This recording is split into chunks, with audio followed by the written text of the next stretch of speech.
Someone to Write Gnome About and Someone to Write Gnome About Mini share a similar hat design, which causes a few problems for the way people are used to marking the beginning of the round and the way they're used to stitches behaving. So I'm going to shoot a little video here to help you figure out how to manage your thinking and your stitch markers as we go through these hats. One of the things that happens in chevron knitting is that we need to be producing stitches in one place that are sort of forcing the fabric away from themselves because they're all building up and they're crowding each other, so they push each other away. And then we're decreasing stitches at another place, and that's pulling those stitches in, and it's pulling that. So here we're making stitches and we're creating tension by crowding things, and here we're pulling that tension away and we're pulling things together. And that's actually what creates the zigzag in, like, let's say a zigzag blanket that you might have been knitting. And so the problem with that is that our stitches move a lot. We make them and we consume them. If you look here on the hat, this stitch that was made here is going to travel up and then it's going to get decreased away. So if we put a stitch marker for the beginning of round in here, it's going to constantly be eaten up. So we can't really mark the beginning of round as a particular stitch. So instead, the pattern is written for you to treat an entire area of the pattern as the beginning of round area. After you finish the second make one section, the second increase, so there's 2 increases, 2 decreases. After the second increase and before the first decrease, this whole section is the beginning of round section. And I tell you in the pattern to put a beginning of round marker actually in the ribbing itself to mark that this quarter of the hat is the beginning of round section. There's no beginning of round stitch. It doesn't matter. The pattern is written so that we know we're always increasing in one place and decreasing in the other. And the lack of precision is sort of built into the pattern. At no point do I say knit 4, do the central double decrease. I just say knit to the marker 1. So depending on how your brain works, you might actually want to make the marker that marks the second increase sort of a distinctive marker, and think about it as a marker that marks the end of the round after you're done the increases. The reason it can't be a true end of round is that the way it's written, you still need to knit 1 and make an increase. But if you think about this sort of like as a single maneuver, after this single maneuver, you are then beginning the next round. Now, the other problem with this pattern is that while it is possible to place a stitch marker here before the central stitch, so we have a center stitch here that stays the same the whole way up at our increases, and we do a make 1 right on one side and a make 1 left on the other. So we can keep this stitch marker here and it stays in front of that center stitch that we're making stitches on either side of, and it stays there and it can mark that nice and easily. But a central double decrease actually involves all 3 stitches here, and it keeps eating them in, and so it's actually difficult to mark. And the pattern instructs you to mark the column of stitches that the center double decrease will mark. So when you first start, you don't have that big sharp line of decreases to really show off where the decrease is going to be happening. So by placing a stitch marker in it, it can really help you see where you're supposed to start building that up. And if you need to, you can continue to move this stitch marker up. So if having it down here is not helping you, you can always move this up, and you can always place it in any one of these stitches that is part of this stitch marker column that is the center double decrease, just so that maybe your fingers and your eyes bang up against it and you don't like knit past it by accident. I find that the ridge of the center double decrease is enough for my fingers and eyes. I most of the time don't blow past it, but what I do want to do for my own sake is, in addition to using the checklist that's included in both patterns, I actually mark the first round of every. There's a 6-row repeat that we do over and over again, and I always mark this after the first row. So this is row 1 of that 6th row, and after I do the last, so this is 1, 2, 3, 4, 5, although of course it's not row number 1, but this would be 1, 2, 3, 4, 5. I will do one more, and then on the next beginning of that, I will move my stitch marker up, and that way I know which round I'm on. So I've got a stitch marker here that I placed originally to sort of mark that column to be my center double decrease section. I've got my stitch marker here to show that this is the beginning of round section. This quarter of the stitches is the beginning of round. And as I'm working, if I'm starting to get lost between this stitch marker and this stitch marker and which of the increase points is the right one, what I can just do is I can always just move this up so that it is also higher up and easier for me to see. Both hats are quite long and narrow in order for them to be long enough to actually fold over and drape. So if I just keep moving this beginning of round section marker up, it makes it easier for me to see rather than in this hat, you know, waiting. If it's down, it would be down here. If it's down here and I'm working up here, it's harder for me to see that this quarter is still the beginning of round quarter. But I've got the two markers down here that just say, hey, this is the center double decrease section, but I can see now that I've got all this fabric built up, just how visible that is. And so I don't need a stitch marker to say, hey, this is a thing. The column itself is a stitch marker to me. It's marking its own existence. I do still have the stitch markers here that show me where I need to increase.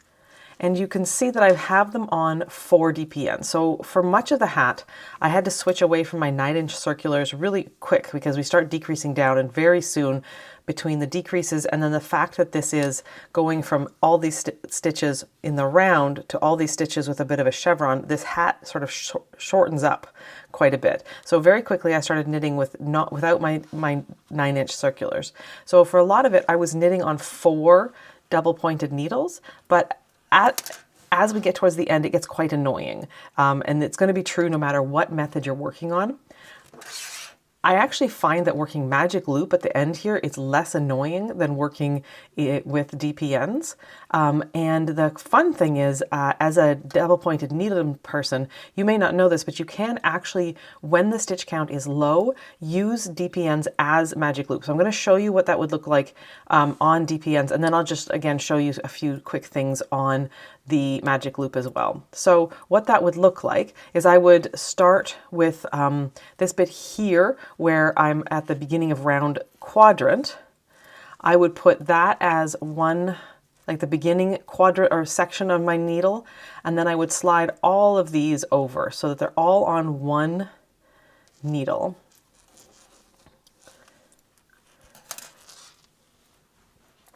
And then I would do the same for the other 2 needles. They both also need to be condensed. So we'll slip these over here. Now, just as we've been doing throughout this, you're going to be sliding stitches from one needle tip to the other needle tip because you're going to be making eating stitches here and making them there. So you can see right here, when I do my next center double decrease, I will use these 2 stitches plus this third one, and then they will be the first on the needle. So I'm going to need to transfer stitches from this side of my work to this side of my work. And so I'm constantly going to be doing that. And as we get toward the end rounds, it's going to happen maybe more frequently. Maybe before you could build up and just kind of zoom, zoom, zoom, and then all of a sudden just transfer a whole bunch over. But now that we're dealing with so few stitches, you're probably going to find you're transferring stitches a fair amount. On DPNs, if there's a very small stitch count, you can knit magic loop because the small stitch count is enough that this can kind of teeter-totter.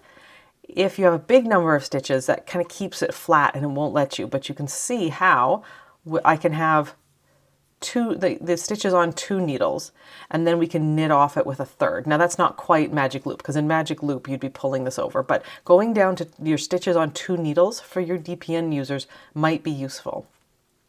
If you're wondering why I have this stitch marker here, I do that on the first round of the 6-round repeat. So this would be round 1, 2, 3, 4, 5, 6. So I know right now I'm on the decrease round where I do the center double decreases, but I don't do the increases. And then once I do that, I move this up. And it's just a little easier way for me to kind of keep myself on track, as well as using the checklist that I made in there to do this on sort of magic loop style DPNs. This is actually really close to what flexi flips are like, or Addy Crazies, or is it Flyers?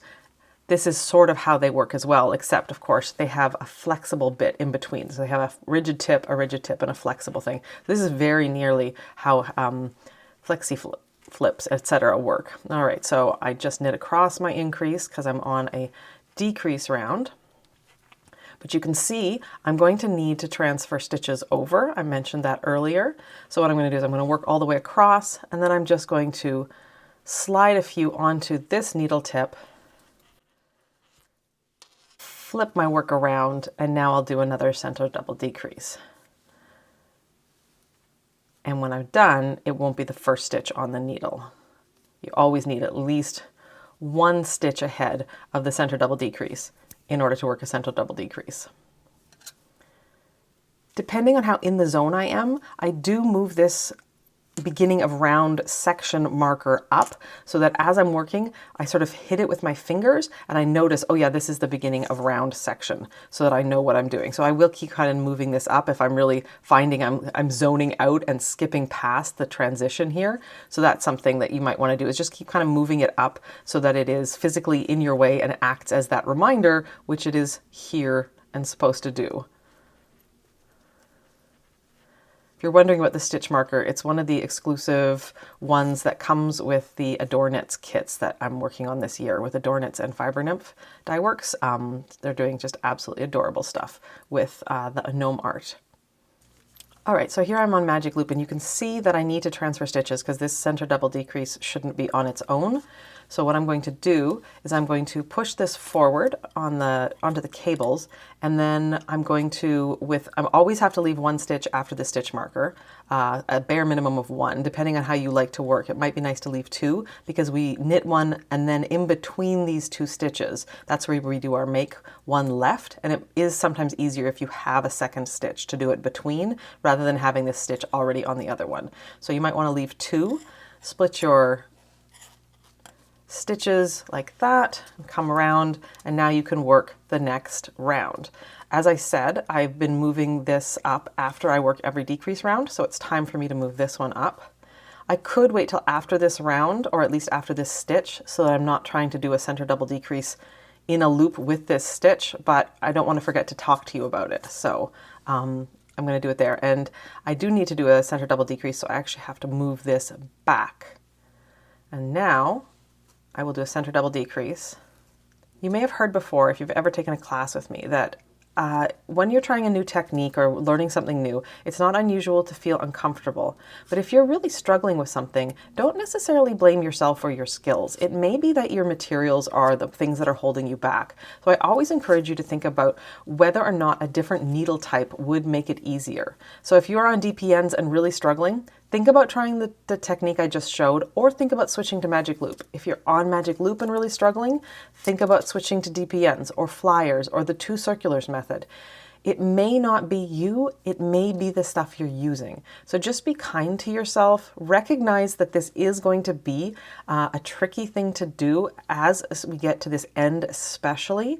When we first start, it's a little confusing because we don't know quite what we're doing and the pattern hasn't established. But once you get up here to the top and you know what you're doing, it will become uncomfortable again. And it's just because we have so few stitches and we have markers and we're doing all sorts of stuff here and we're transferring stitches from side to side, and it will just get a little fiddly, but it's the only way to have a beautiful, crisp, amazing top to Gnock's hat.